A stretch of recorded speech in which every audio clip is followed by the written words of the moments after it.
नमस्कार। आपका बहुत बहुत स्वागत है हमारे चैनल लीगल आउटलुक में। अभी मेरे से एक सवाल किया गया, वो सवाल मैं आपसे शेयर करता हूँ और फिर उसके बारे में डिस्कस भी करता हूँ कि 138 के प्रोसिक्यूशन में अगर कैश लोन का इशू है और वो 20,000 से ज़्यादा है, तो इनकम टैक्स के सेक्शन 269 एस में जो प्रोविज़न है उसको देखते हुए उस कैश लोन की क्या स्थिति होगी। क्या वो कैश लोन माना जाएगा या इनकम टैक्स की प्रोविज़न के कॉन्ट्रारी होने की वजह से उसको रिजेक्ट कर दिया जाएगा। हालांकि जो सेटल्ड लॉ है वो ये है कि अगर केवल इस ग्राउंड पे कि वो कैश लोन है और 20,000 से ज़्यादा है, वो कंप्लेन को आप खारिज नहीं कर सकते।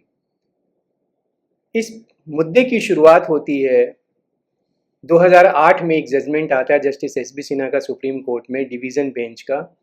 उसमें केस का नाम था कृष्ण जनार्दन भट्ट वर्सेस दत्तात्रेय एच हेगड़े।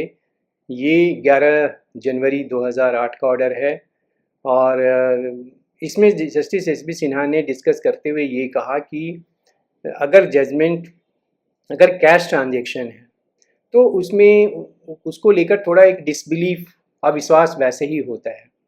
अगर केवल कैश ट्रांजैक्शन की बेस पर कोई क्रिमिनल कंप्लेन किया गया है सेक्शन 138 एक्ट के तहत, और जब उसे हम जस्टिस सिन्हा ने कहा कि जब हम उसे section 269 SS of income tax act के तहत देखते हैं, जहाँ पे ये प्रोहिबिटेड है कि आप 20,000 से ज़्यादा का कैश ट्रांजैक्शन नहीं कर सकते, और ख़ासकर अगर वो अकाउंटेड मनी नहीं है, ये शो नहीं कर पाया है कंप्लेनेंट, तो इसका फ़ायदा एक्यूज्ड को होता है।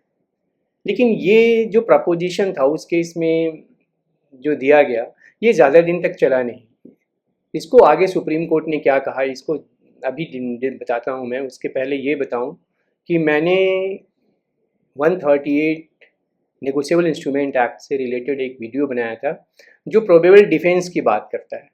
वो काफ़ी सक्सेसफुल वीडियो रहा। उसमें बहुत से कमेंट्स भी आए, बहुत सारे क्वेश्चंस भी आए और आप बहुत सारे व्यूज़ भी मिले। तो उन्हीं कमेंट्स को देखकर मैं ये आपके साथ आज एक डिस्कशन कर रहा हूँ। ये किसी एक जजमेंट की बात नहीं कर रहा मैं इन जनरल लॉ क्या इवॉल्व हुआ उसकी बात कर रहा हूँ। तो 2008 में जो मैंने बताया वो जस्टिस एस बी सिन्हा के जजमेंट में कैश ट्रांजैक्शन को नकारा गया 20,000 से ज़्यादा का। लेकिन उसके बाद 2008 के बाद 2010 में एक 3 जजेस बेंच का जजमेंट आया और उस केस का नाम था रंगप्पा वर्सेस श्री मोहन। ये 2010 में आया और इसमें कोर्ट ने एक 45,000 के ट्रांजैक्शन को, जो कैश ट्रांजैक्शन था, उसको रिकॉग्नाइज किया और जो कन्विक्शन था उसको कंफर्म किया। और उसने कहा कि कोर्ट का ये कहना था कि ये केवल कैश ट्रांजैक्शन है, इस वजह से केस को रिजेक्ट नहीं किया जा सकता। तो इस तरह से हम ये देख रहे हैं कि कोई सेटल्ड लॉ इस रिस्पेक्ट में ऐसा नहीं है कि अगर कैश ट्रांजैक्शन है तो बिल्कुल ही उसे नकार दिया जाए। तो अब हम कुछ हाई कोर्ट के इम्पॉर्टेंट जजमेंट्स को देखते हैं जो कि डिफरेंट हाई कोर्ट ने डिफरेंट टाइम में दिया है। इसी दौर में, इसी सिलसिले में 2013 में एक जजमेंट आया कृष्ण मुराजकर वर्सेस जो फर्राटो। ये बॉम्बे हाई कोर्ट का था। उसने हालांकि ये बात को माना कि कोई ब्लैंकेट प्रोहिबिशन तो नहीं किया जा सकता अगर कैश ट्रांजैक्शन 20,000 से ज़्यादा है तो इसका। और उसने इसमें डिस्कस भी किया गया section 269 S of income tax act. वो ये कहता है कि जो डेटर है, जो कर्जदार है, जो पैसा लेने वाला है, वो 20,000 से ज़्यादा नहीं ले सकता। और ये उस कोर्ट ने ये कहा कि एक रेगुलेटरी प्रोविज़न है और जो डेटर के लिए है, और ऐसा कोई पैरेलल प्रोविज़न क्रेडिटर के लिए नहीं है, लोन देने वाले के लिए नहीं है। तो जब इस तरह का कोई प्रोविज़न नहीं है तो कैश ट्रांजैक्शन को लेकर केवल हम किसी कंप्लेन को रिजेक्ट नहीं कर सकते और या उसको इलीगल नहीं कर सकते। हाँ, उसको उस केस में एक बात कही गई कि अगर वो जो पैसा है, जो लोन दिया गया है, उसका अगर सोर्स क्लियर नहीं है और वो अनअकाउंटेड मनी है, कंप्लेनेंट उसके सोर्स को ना तो अपने बुक में दिखाया है, ना ही अपने इनकम टैक्स रिटर्न में दिखाया, तो ये सस्पिशियस हो जाता है और उसको अनअकाउंटेड मनी कह सकते हैं, और उस केस में उस ट्रांजेक्शन को नकारा जा सकता है। लेकिन कभी भी जो छोटे छोटे अमाउंट हैं वो कैश में दिए गए हैं तो उसको, ये बिजनेस प्रैक्टिस है इंडिया में, इसलिए उसको हम ये नहीं कह सकते कि वो लोन इलीगल है। और दूसरा बात ये कहा कि जो बेसिक पर्पस है सेक्शन 138 नेगोशिएबल इंस्ट्रूमेंट एक्ट का, वो है कि चेक की वैल्यू को मार्केट में पब्लिक के कॉन्फिडेंस में बरकरार रखना। तो अगर इस तरीके से अगर कैश ट्रांजेक्शन को हम बिल्कुल नकार देंगे तो वो जो चेक की वैल्यू है वो ख़त्म हो जाएगी। जो 138 का प्रोविज़न है और जिस इंटेंशन से लेजिस्लेचर ने इसको इनकॉर्पोरेट किया है वो फ्रस्ट्रेट होगा। तो उन्होंने ये कहा कि हाँ, किसी पर्टिकुलर केस में, किसी particular some fact and circumstances में ये हम अगर कैश ट्रांजेक्शन है तो उसको हम उस केस में उसको कंप्लेन जो एक्यूज्ड है उसको फ़ायदा मिल सकता है। अब इसी सिलसिले में एक और जजमेंट है सुप्रीम कोर्ट का जो कि सिविल केस में, रिकवरी केस में था। तो उसमें ये था कि पैसा कैश ट्रांजेक्शन किया हुआ था ज़्यादा, तो कोर्ट ने ये कहा, और वो कि अनअकाउंटेड मनी है, सारा का सारा पैसा कैश में दिया गया है, और जो अनअकाउंटेड मनी होता है वो इलीगल मनी होता है, क्योंकि आप उसको इनकम टैक्स में नहीं दिखाते। और ये सेटल लॉ है कि इस तरह के जो भी लॉस अगर कंप्लेनेंट ने सफ़र किया है उसको रिकवर कोर्ट नहीं करेगी, और कोर्ट अपने इस तरह के जो अनअकाउंटेड मनी का क्लेम है उसको रिजेक्ट करेगी। तो ये सिविल केस में था, लेकिन फिर भी एक लॉ सेटल्ड हुआ कि अगर कोई भी कंप्लेनेंट 138 के केस में अगर अनअकाउंटेड मनी को लेकर आता है या अपने पैसे के सोर्स को प्रॉपरली नहीं दिखा पाता है तो वो उसके अगेंस्ट जाएगा और एक्यूज्ड के फेवर में जाएगा।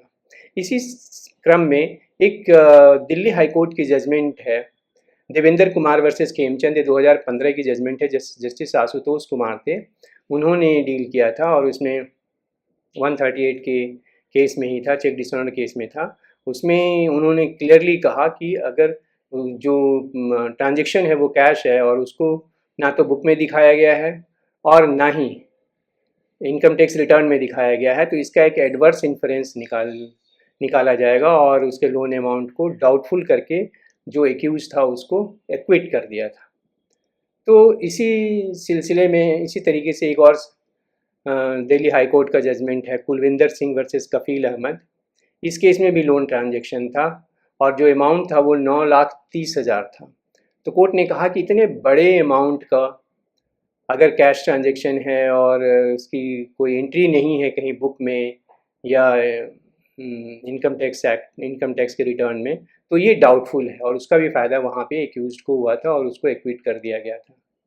सिमिलरली एक और केस है दिल्ली हाई कोर्ट का, विपुल कुमार गुप्ता का केस है, और मैं इन सब के लिंक जो इन सब के साइटेशन है वो मैं डिस्क्रिप्शन सेक्शन में दे दूंगा। उसमें भी 9 लाख का लोन था और उसमें भी बुक में नहीं दिखाया गया था और इनकम टैक्स रिटर्न में नहीं दिखाया गया, तो इसको भी डाउटफुल कहा गया। तो जो मेरा टेक है इस डिस्कशन के बाद कि कोर्ट जनरली इस तरह के लोन को ट्रीट करने में बहुत बहुत कॉशस होती है कि इस तरह के लोन को, जो कैश ट्रांजेक्शन है, उसको एक्सेप्ट कर लिया जाए। तो अगर कोई कंप्लेनेंट इस तरह का लोन को लेकर कोर्ट में जाता है तो उसको अपने प्लीडिंग में ही ये फंड कहाँ से आया इसका डिस्कशन करे, और अगर बुक में दिखाया है तो बुक की कॉपी लगाए, या अगर इनकम टैक्स एक्ट रिटर्न में लगाए तो उसकी कॉपी लगाए, तो कंप्लीट तैयारी करके जाए। नहीं तो इसका एक्यूज्ड को फ़ायदा होगा। एक्यूज्ड ये डिफेंस ले सकता है कि ये अनअकाउंटेड मनी है। पहले तो ये कहेगा कि डिसबर्स ही नहीं किया गया है लोन, जो कि नॉर्मली हम हर एक केस में देखते हैं कि जो भी कैश लोन का होता है उसको नकार दिया जाता है, तो कैश वो नकार देगा और एक्यूज्ड को इसका फ़ायदा होगा। तो ये मोटा मोटी जो बेस लॉ का प्रपोजिशन निकल के आता है वो ये है।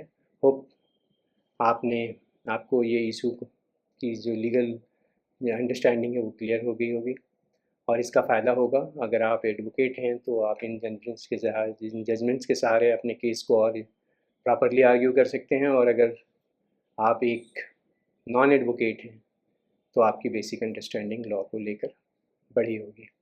अगर वीडियो अच्छा लगा तो आप इसे शेयर कीजिए, लाइक कीजिए, और कोई भी सवाल हो आप उसे ज़रूर शेयर कीजिए मुझसे। Thank you.